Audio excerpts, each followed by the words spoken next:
bahwa Allah menginginkan kebaikan padanya.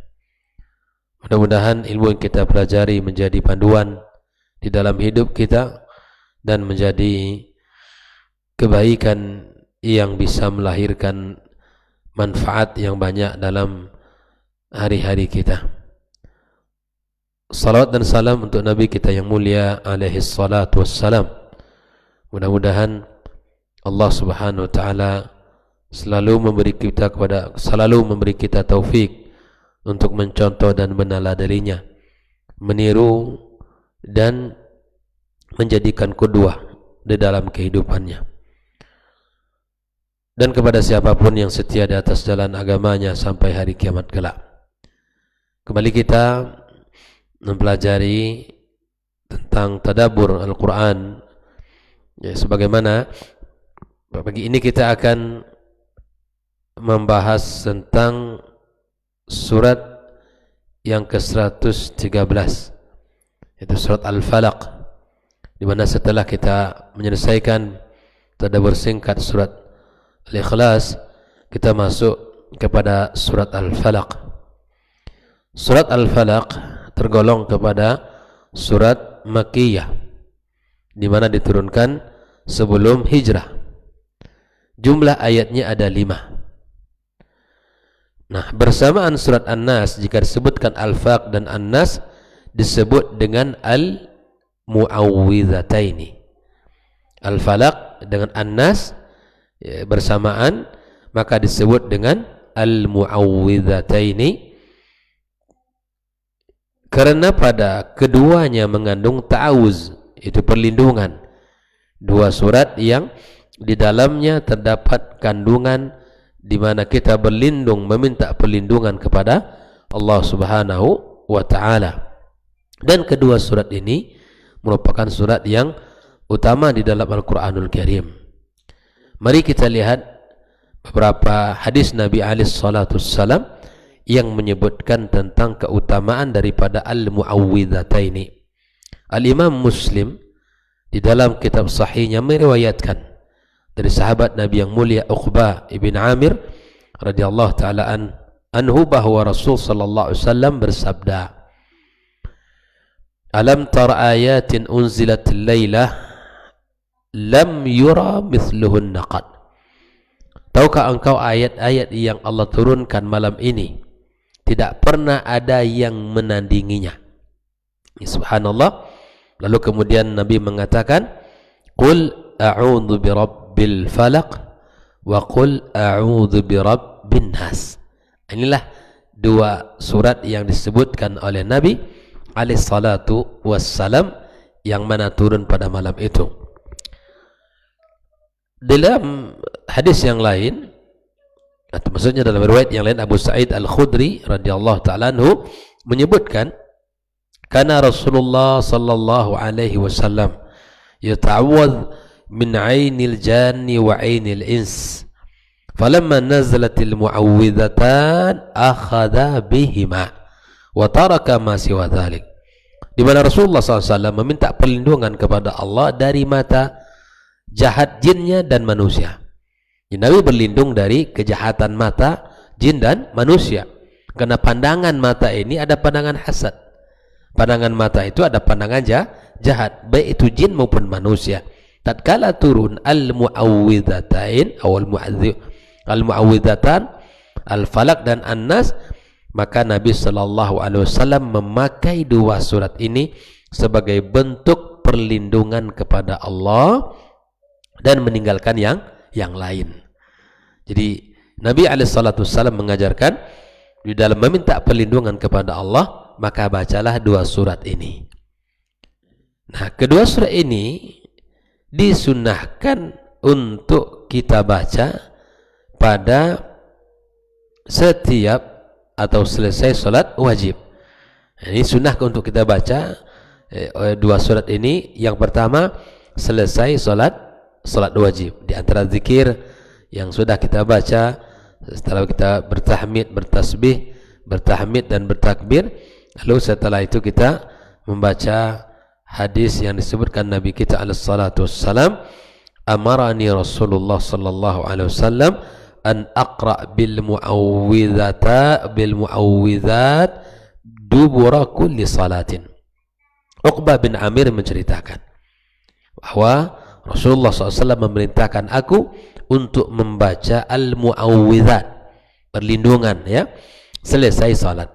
Jadi selesai salat bagi kita baca al-falaq, al-nas, kita baca juga al-ikhlas yang merupakan sulusul Quran, ya. Jadi inilah di antara keutamaan yang dianjurkan kita untuk kita baca. Di samping itu kita baca al-muawwidzatan ini sebelum kita dan sesudah tidur. Jadi antara yang disunahkan untuk dibaca sebelum tidur, dua al-muawwidzatan ini, dan begitu juga setelah kita selesai bangun tidur. Hal ini disebutkan oleh Nabi SAW dalam hadis Uqbah, ya, ya Uqbah, kata Rasulullah, iqra bihima kullama nimta wa kumta.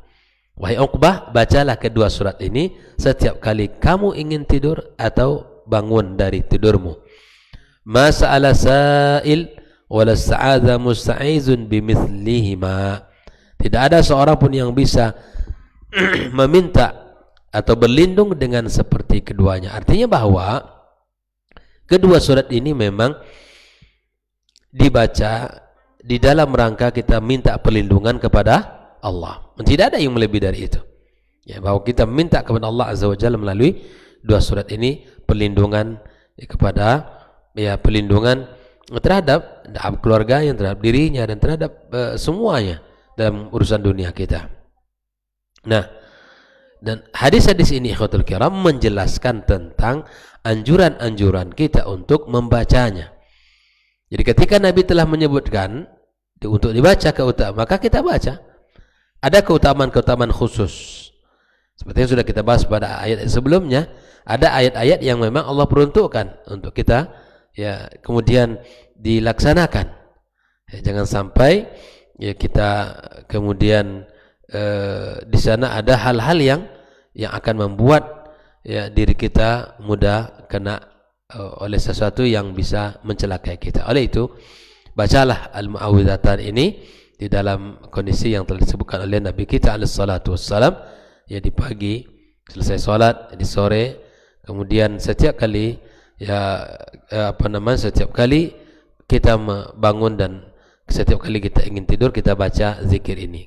Ikhwatul kiram rahimakumullah, mari kita lihat pendapat para ulama tentang seperti apa ayat yang sedang kita baca ini, maknanya.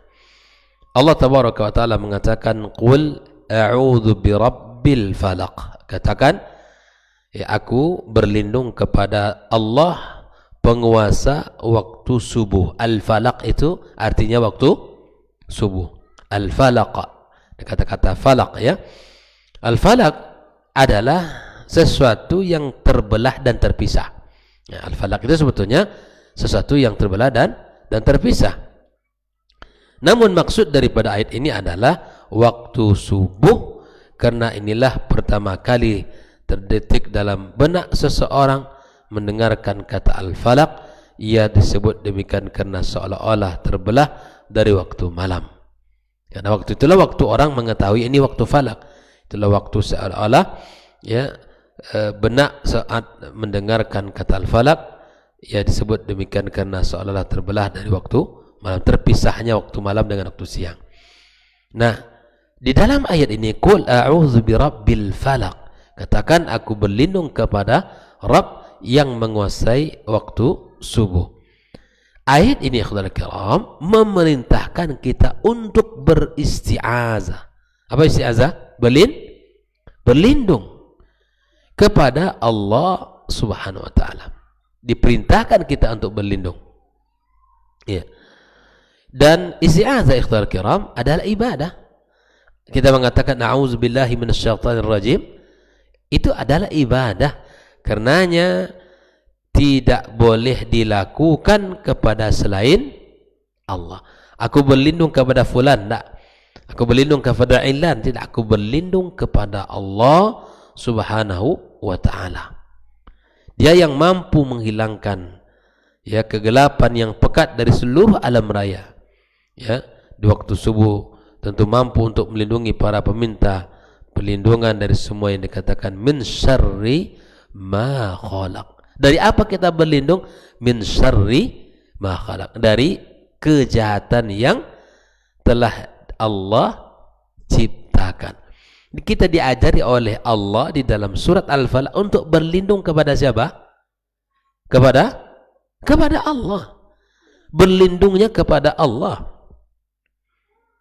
bukan berlindung kepada fulan dan ilan, tapi kepada Allah, bi rabbil falaq. Ini pelajaran mahal untuk kita ya.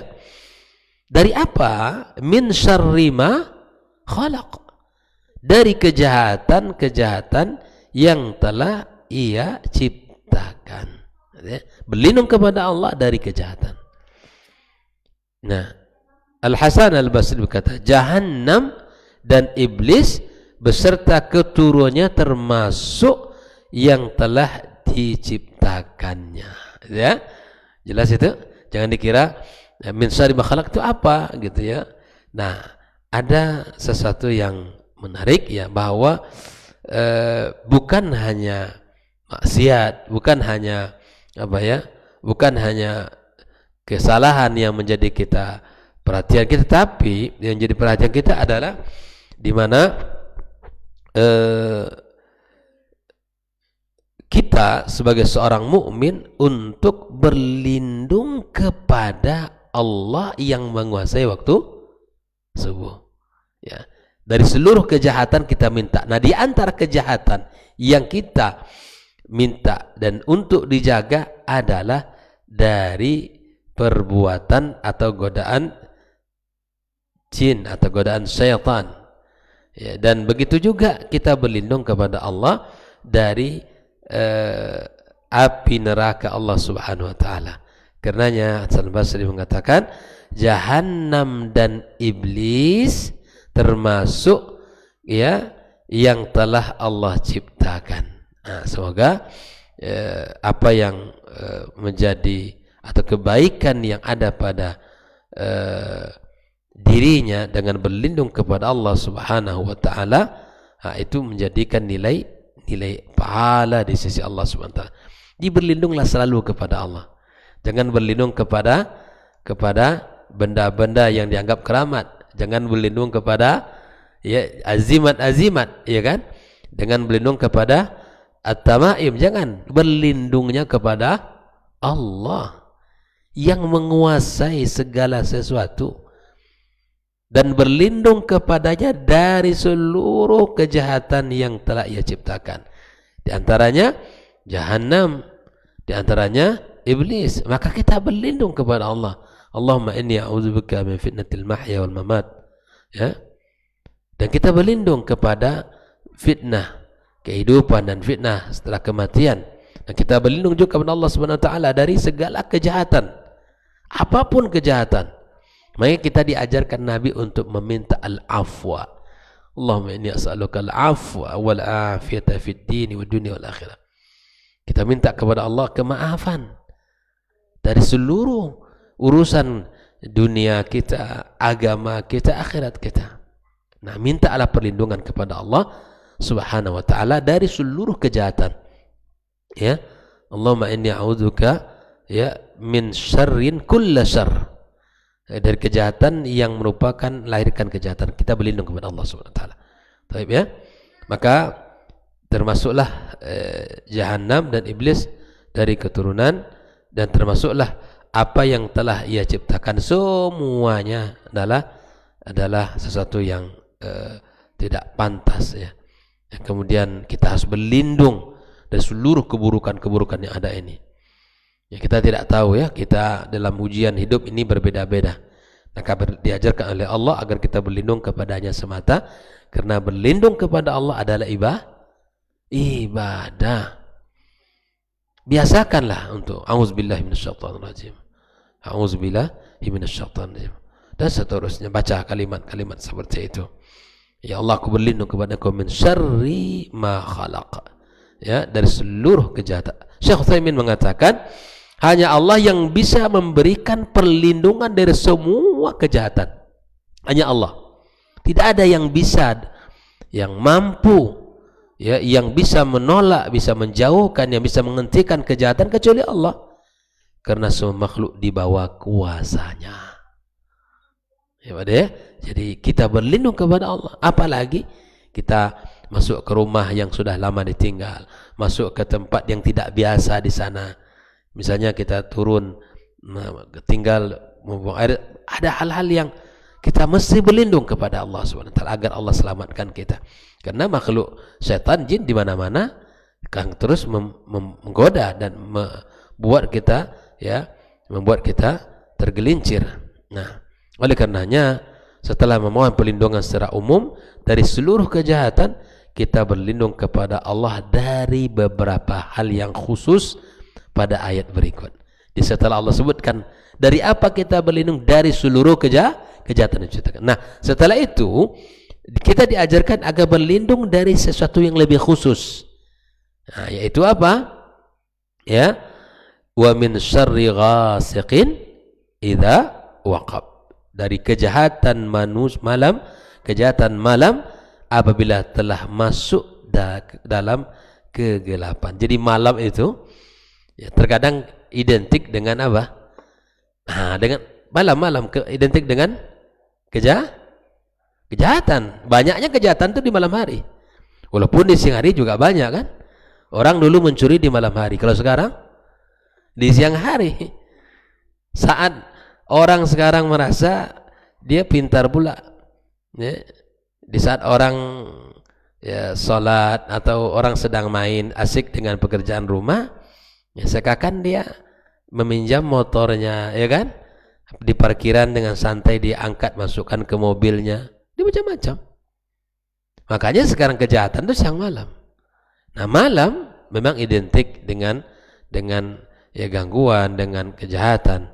Makanya kita disuruh oleh Allah Subhanahu wa taala untuk berlindung kepada kejahatan apapun. Ya, makanya kita saat kita keluar dari rumah kan kita baca doa. Kita bertawakal kepada Allah Subhanahu wa taala. Nah, apa saja yang khusus itu? Nah, ini wa min syarri ghasiqin idza waqab. Dari kejahatan malam apabila telah masuk dalam kegelapan. Nah, ini dia. Dari tadi di awal sebutkan dari kejahatan yang telah Allah ciptakan. Ini masuk dari kejahatan malam yang telah masuk dalam kegelapannya. Kata ghasiq berarti malam. Berasal dari kata-kata ghasaq yang berarti kegelapan. Kata kerja waqaba mengandung makna masuk dan penuh, artinya sudah masuk dalam gelap gulita. Dia bukan baru masuk tapi sudah gelap. Dan biasanya saat gelap, kita masih ingat saat kita qiyam di sini di masjid ini, ya, ternyata ada motor yang hilang, gitu kan? Dia bawa satu-satu, santai saja, seakan itu motor dia, billah. Nah, kita berlindung dari kejahatan malam secara khusus karena kejahatannya lebih banyak terjadi di malam hari. Pada umumnya begitu, ya, pada umumnya. Banyak penjahat yang milih melakukan aksi-aksinya di malam hari. Demikian pula arwah-arwah jahat dan binatang-binatang yang berbahaya itu lebih banyak di malam hari dan sulit untuk kita menghindarinya waktu malam. Jadi kita bersyukur kepada Allah SWT, kita diberikan siang dan diberikan malam sebagai anugerah pemberian Allah. Tapi di antara kedua-duanya itu ada kejahatan yang mesti kita berlindung kepada Allah. Sadari ada kejahatan. Nah, kemudian kita berlindung kepada Allah dari yang lebih khusus lagi, wa min syarrin naffatsati fil 'uqad. Berlindung dari kejahatan-kejahatan wanita tukang sihir yang menghembus pada tali-tali ikatan. Ya, mantra-mantranya, ya, tembus semuanya. Ini wanita-wanita tukang sihir, ya. Maka tidak boleh kita untuk merasa sudah banyak baca ini, berzikir ini dan itu. Ya, itu betul. Tapi dalam bab yang satu ini Nabi mengajarkan kita agar kita bisa berlindung kepada Allah Subhanahu wa taala. Seperti maka tukang sihir biasa membaca mantra dan jampi-jampi, ya. Kemudian mereka tiupkan pada tali-tali yang sudah diikat. Ya, inilah yang dimaksud dengan ruqyah syirik. Ya, hal seperti ini nggak boleh diikut. Ngapain ruqyah? Tapi nggak benar caranya ya. Syirik merupakan salah satu dosa dan kejahatan terbesar.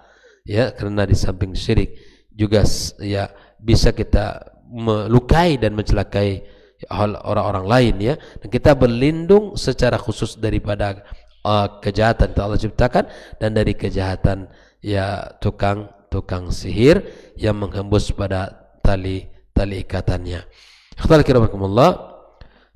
Kemudian setelah itu juga ada kita minta perlindungan yang lebih khusus lagi, yaitu tentang orang-orang yang memiliki hasad di dalam hatinya. Makanya kata Al-Imam Ibn Taimiyah kalau tidak salah ya, la yakhlu jasadun min hasad. Tidak ada manusia ini yang tidak ada hasadnya. Wa ammal karim fayukhfihi wa ammal laim fayubdihi.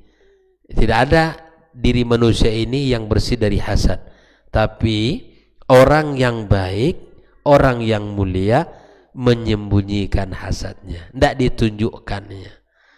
Adapun orang-orang yang buruk, jelas orang-orang yang buruk, maka dia akan tampakkan ya, orang-orang yang tidak mengenal dengan tujuan hidup, dia akan tampakkan kehasadannya, sifat hasadnya orang lain. Tidak suka.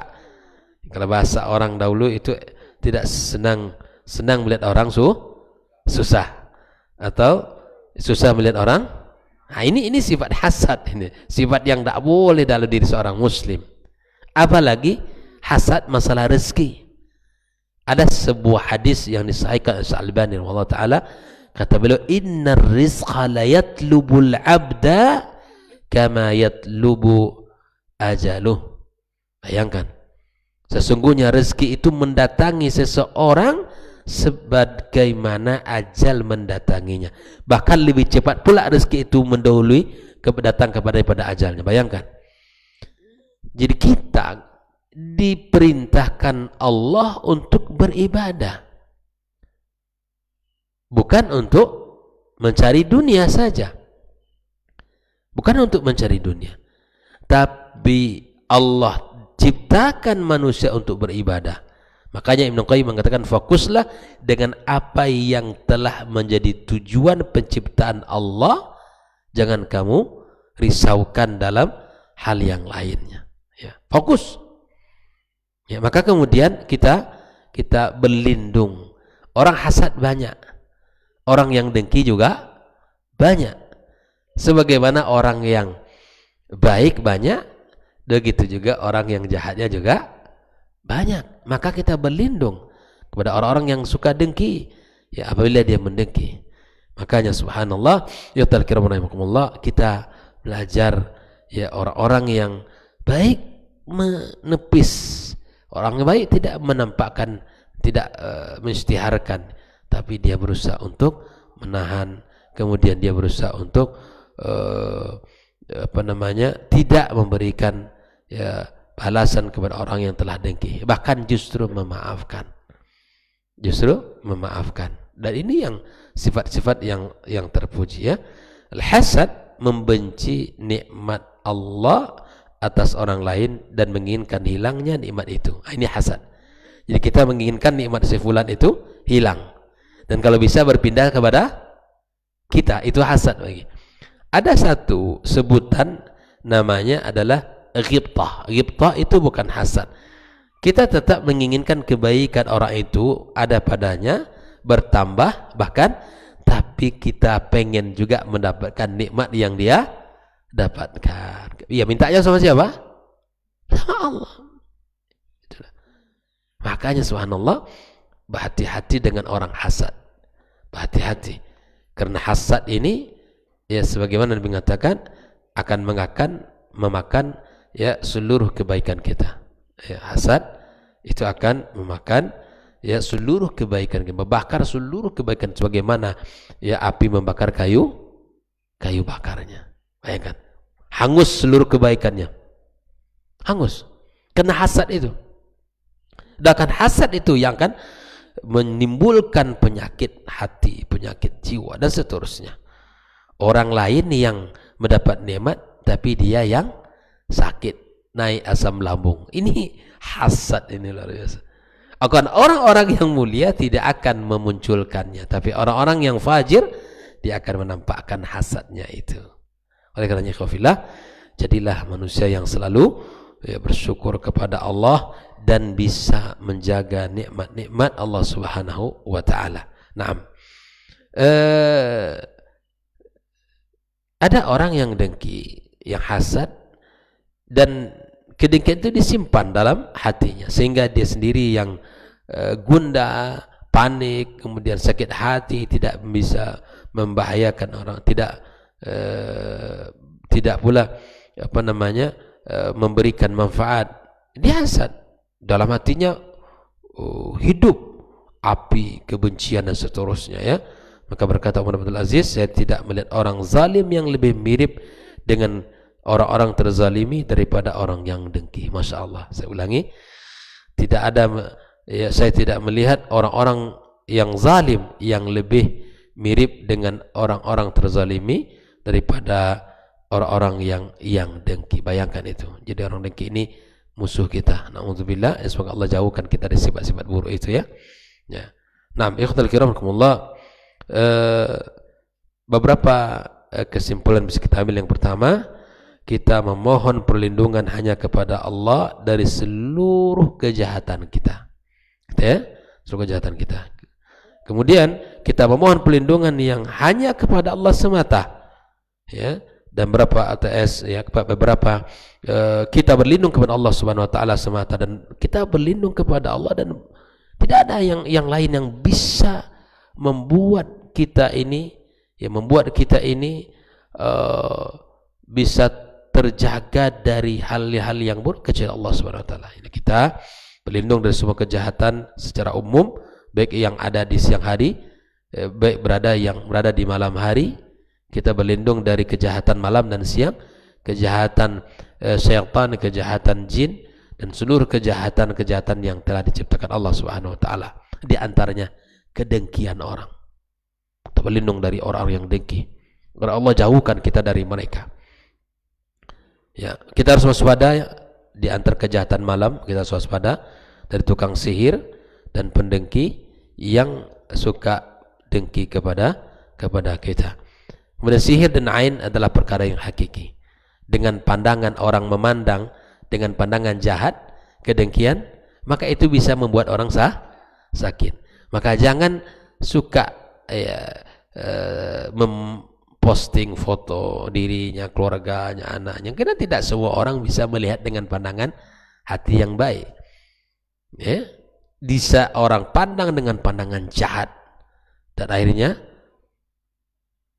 mendapatkan penyakit ain, ya.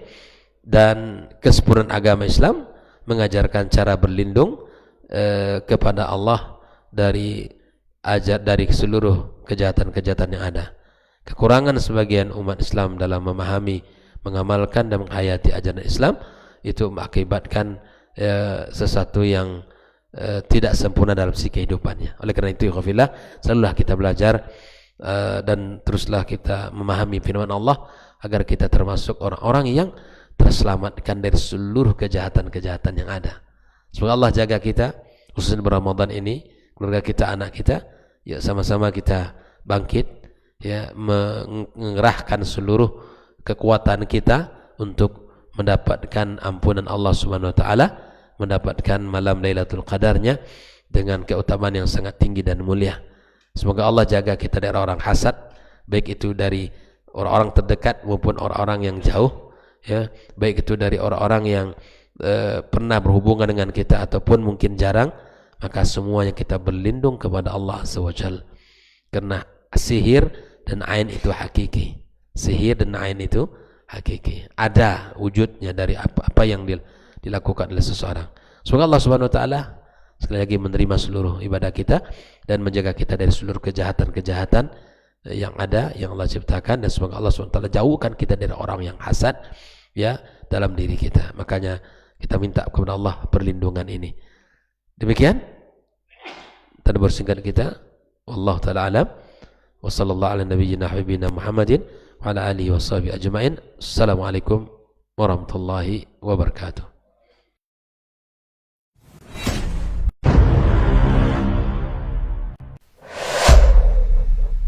Dunia dan seisinya ini bagi Allah tak sama nilainya dengan sebelah sayap lalat. Barang siapa yang beramal untuk akhiratnya, Allah akan cukupkan baginya urusan dunia. Sayati zamanun 'alan nasi as-sabiru fihim qalqabit al-jamarah. Akan ada satu masa di akhir zaman yang berpegang teguh dengan agamanya seperti orang yang sedang memegang bara